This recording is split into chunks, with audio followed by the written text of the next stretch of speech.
dia que nós temos para reflexionar, mas também para dialogar com o outro.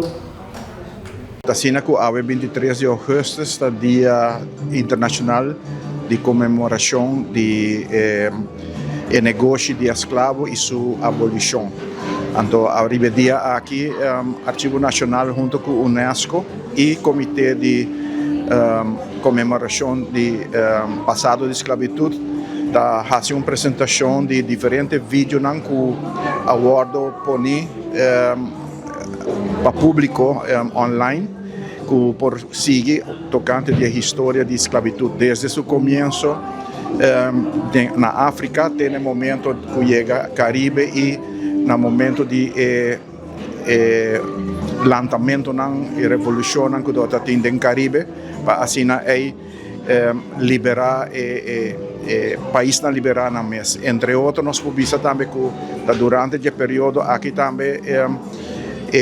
não somente negócio de esclavitud está abolido, mas também no período aqui também que está aí com algum bastante tempo depois a abolição de esclavitud mesmo no Caribe. Pero a ideia está que vai ainda nós temos um processo de compreendimento que a colonizar e isso a actuar como país na hora de fazer negócio de esclavitud. Ainda está base em conversação para o que trata reparação e também dispensa.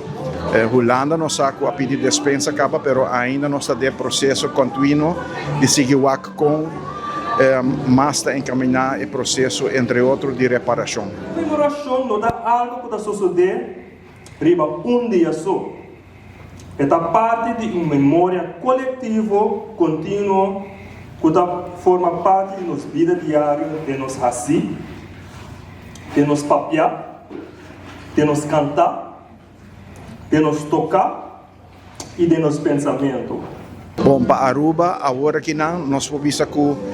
para pouco tempo não estava tendo muito reconhecimento que o Loto tem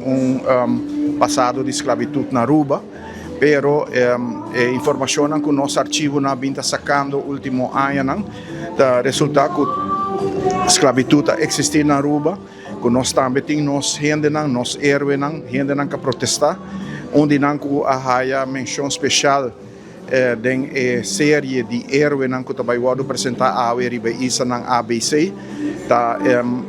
Tico, que está cativo de Aruba,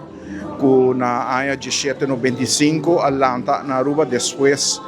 que ela protestar contra o mandatário de tempo aí para ter mais liberdade para e sua gente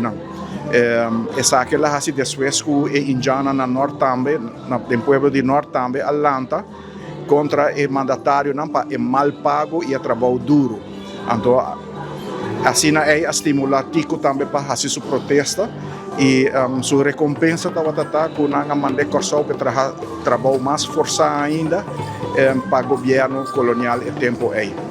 Pero ela tem espaço também tem série de heróis de 6 islas.